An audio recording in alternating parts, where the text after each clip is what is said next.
విజయం సాధించాక కూడా లక్ష్యాలు ఇంకా ఎన్నో ఉన్నాయి. మనసులో తుఫానులా ఆశలు చెలరేగుతున్నాయి. అన్నీ సాధించిన తర్వాత కూడా ఈ అసంతృప్తి ఎందుకు? గమ్యం చేరాక కూడా ఖచ్చితంగా ఇంకా ఎన్నో శిఖరాలున్నాయి. శిఖరాలన్నీ దాటి చూస్తే ఆకాశంలో మరెన్నో ఎత్తులున్నాయి. మనసులో ఆశయాలు ఎన్నో ఉన్నాయి.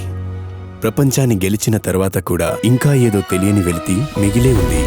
ఈ ఉన్నత శిఖరాలని దాటి ఇంకా ఎన్నో సాధించాలి. మనసులో ఇంకా ముందుకు సాగాలన్న సంకల్పం ఉంటే మీ మార్గానికి అడ్డు చెప్పే ధైర్యం దేనికుంది?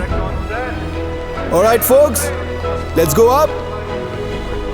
Roll camera and action. BKT Tires. Elevate your drive.